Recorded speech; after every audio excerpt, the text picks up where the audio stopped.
Buenas tardes, soy el doctor Luis Aguinaga de Argentina y agradezco la amable invitación del comité científico y es un gran honor participar en Cardiolili 2024. He tenido el placer de hacerlo en otras oportunidades y en este gran evento científico, así que bueno, muy agradecido y muy contento de estar con ustedes. El tema a desarrollar es marcapasos sin cables o lead spacing, cuál es la evidencia actual y cuáles son las indicaciones de esta nueva terapia.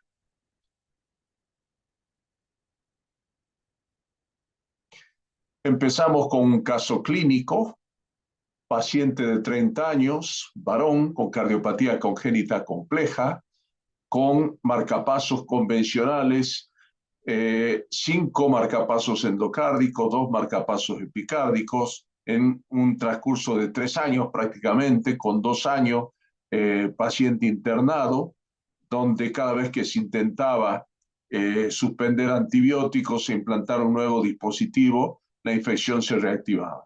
Bueno, esto consideramos una de las indicaciones más clásicas del Lille. Luego, bueno, hubo un intento de autolisis por parte del paciente, desesperación por el paciente, los médicos, etcétera, hasta que finalmente, después del implante de un dispositivo sin cable, el paciente lleva más de 2 años de seguimiento sin infección. Probablemente es una de las indicaciones más fuertes hoy en día que tiene este tipo de terapia. Lille, después del inicio en el año 16 como terapia para la población en general, ha tenido un crecimiento exponencial en cuanto a las indicaciones alrededor del mundo. Y voy a tratar fundamentalmente 3 puntos. El primero, eficacia y seguridad. El segundo, a qué pacientes. Y el tercero, sobre los nuevos desarrollos.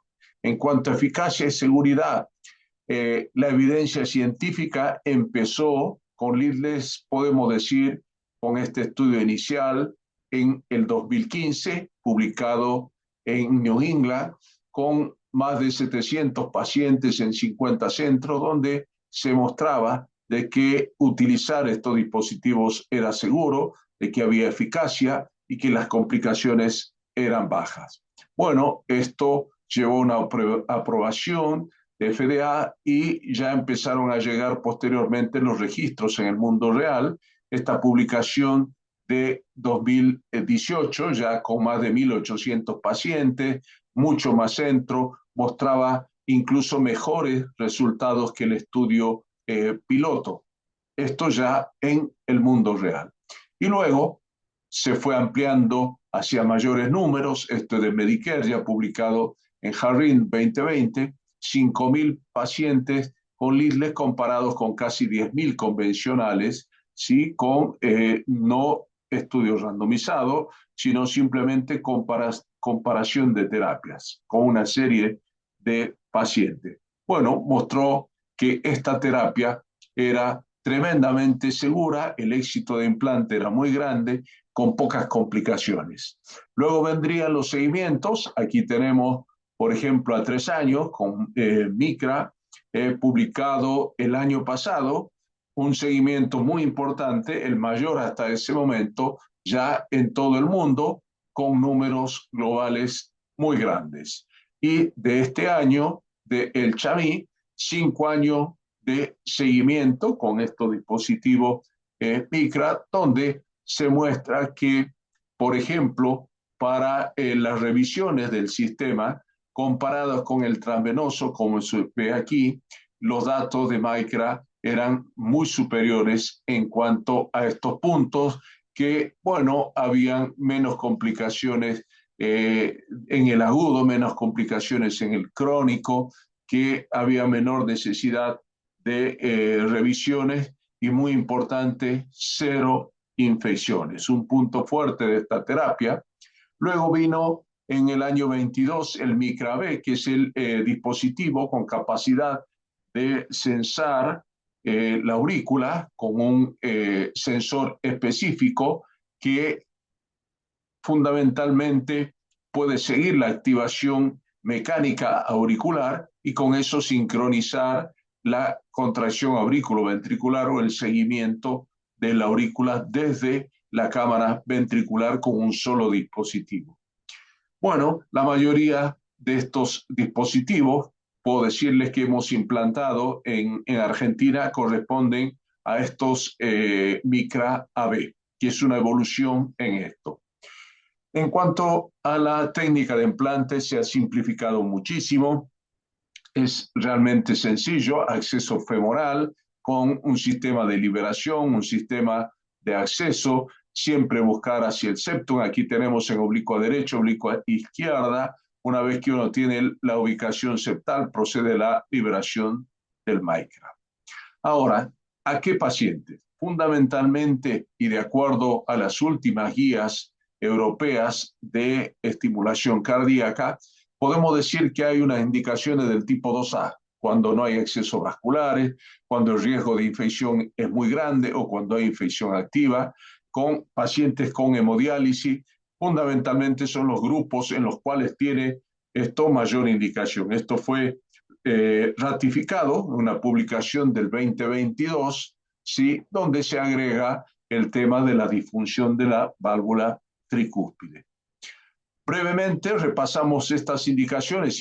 Infección, sin duda, la más fuerte. Todos conocen que hay un Scorpadit que se utiliza para establecer el riesgo de infección cuando uno implante un dispositivo, de acuerdo a si hay procedimiento previo, si el paciente es muy añoso, si tiene disfunción o deprimida la función renal, si es un inmunocomprometido, el tipo de procedimiento, el tipo de dispositivo, etcétera. Bueno, todos tenemos pacientes de esto que cumplen un score grande donde podemos tener un problema de infección. Y bueno, empezaron a surgir las primeras publicaciones donde en pacientes con infección activa, sí, después de una extracción de una lead, se vio que era bastante seguro implantar un micra, abriendo toda una nueva ventana de posibilidades. Y se sabe que estos leadless se infectan menos porque fundamentalmente, bueno, no tienen bolsillo, no tienen cables, uno no agarra con la mano al dispositivo directamente, no está en contacto con el guante, ¿verdad? Está en el sistema de liberación siempre. Bueno, el tamaño pequeño, se encapsulan rápidamente, el material es prácticamente hace que sea casi imposible que se fijen los gérmenes versus los marcapasos previos y que está en una zona de alta turbulencia. Son las hipótesis que se han propuesto para explicar por qué este dispositivo se infecta realmente de manera anecdótica.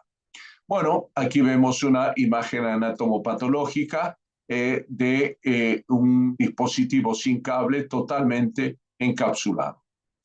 Y luego empezaron estas revisiones sistemáticas, cada vez más implantes en el mundo, aún después de haber explantado un dispositivo, después de haber retirado una lead por infección. Y vean, de 253 pacientes, solo uno desarrolló infección en estos pacientes que tenían infección activa, o sea, es el 4 por 1000. Aún en pacientes infectados, entonces es difícil que se invente un dispositivo leadless. Hemodiálisis, otro de los puntos fuertes. Todos saben que los pacientes en diálisis tienen 5 veces mayor riesgo de necesitar un marcapaso, que son inmunocomprometidos, que tienen el tema de los accesos vasculares, es realmente un problema, que en cada diálisis hay una bacteriemia. Bueno, en 201 pacientes de esta publicación del CHAVI no hubo infección con los micra específicamente. Y cuando se ha analizado esta publicación de Bóveda del Grupo Europeo el año pasado, vieron que los grupos que mejor van con leadless o que más se benefician son justamente los pacientes de mayor riesgo, pacientes con neoplasias, en estadios finales de disfunción renal, diabetes, EPOC, con alteraciones de la válvula tricúspide, etc. Otro punto es el acceso vascular, que se entiende claramente que esto también es un punto fuerte en los migraines. Todos tenemos pacientes con dificultades en el acceso vascular, como uno de estos pacientes, acá de nuestros pacientes, con cables abandonados, con imposibilidad de acceder por vía, ¿verdad?, endovenosa, por vía vascular, hacia las cámaras cardíacas. Bueno, esto es uno de los potenciales del leadless. Y vean esta interesante publicación de Ferro del año pasado, donde acá se muestran los dispositivos en azul, ¿verdad? Aquí empezó leadless. Vean ustedes en rojo cómo cada vez se incrementa más el número de implantes de leadless y cómo en verde han disminuido las complicaciones vasculares relacionadas a los cables. Esto aquí en verde. Y esto va directamente relacionado a que si cada vez usamos menos cables no van a haber estenosis vasculares que son realmente frecuentes, aunque muchas subclínicas. También está el tema de la tricúspide, ¿verdad? El impingement o la disfunción de válvula tricúspide por adherencia de los cables. Y de hecho hay publicaciones muy interesantes, puedo citar esta de Andreas este año en European Heart Journal, donde propone todos los mecanismos relacionados para que haya disfunción tricuspidia entre una lead y la válvula, ¿verdad? Por el dispositivo, por el implante, porque hay laceración, perforación, infección, disfunción, etcétera, etcétera. Esto se puede evitar con leadless. Y muy interesante, hoy en día, en la época del implante percutáneo valvular, conocido por nosotros como TAVI, ¿verdad? Implante percutáneo de válvula aórtica.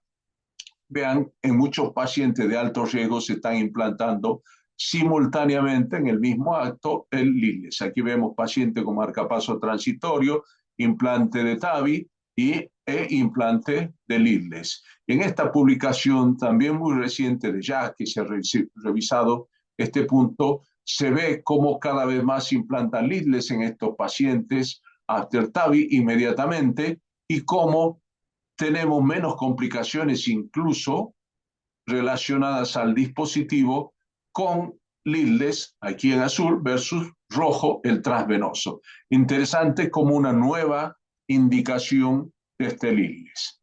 Posibilidades, por ejemplo, de hacer ablación e implante de leadless en un mismo procedimiento. Está reportado que puede hacerse. También el leadless se puede implantar en la emergencia. Esto es un registro multicéntrico europeo, donde se ve que en diversas situaciones clínicas, sin necesidad muchas veces implantar un transitorio e ir directamente a un leadless en la emergencia. Los nuevos desarrollos, sabemos, y esta publicación de Alcatib de New England de este año, vemos que leadless en todo el panorama que hay o el bagaje de posibles indicaciones, así como está la estimulación del sistema de conducción, en la estimulación biventricular, leadless tiene un lugar ganado en las indicaciones convencionales de indicación. Está el leadless, en este caso, que se puede con implante auricular y ventricular, ¿sí?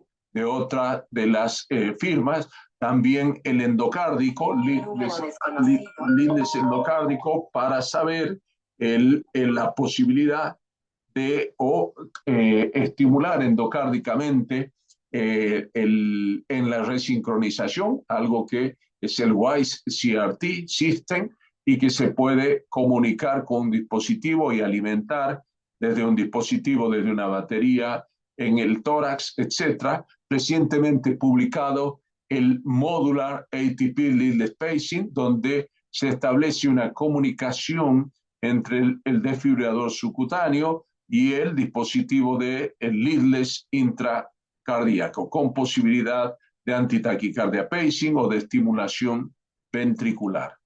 Y finalmente, y muy rápidamente, la experiencia que hemos tenido en Argentina. Empezamos con este tipo de terapia en el país el 16 de agosto del 22, hace 2 años. Bueno, ya van más de 60 pacientes implantados, esto hay que actualizar, 28 en Tucumán, en otras provincias. Sí, muy importante que hemos tenido una eficacia de implante del 100%, y no se han reportado o no hemos observado complicaciones graves. Esto nos ha permitido estar en muchos servicios de todo el país. También tenemos el simulador de Micra en este caso, que nos sirve para educación y para formar nuevos colegas. También llegó el Micra 2 con mucho mayor duración, se habla de un promedio de 17 años, con más prestaciones, etcétera. Pudimos empezar la experiencia ayudando a los colegas en Uruguay en este año, en agosto. Así que, bueno, la experiencia realmente ha sido muy positiva.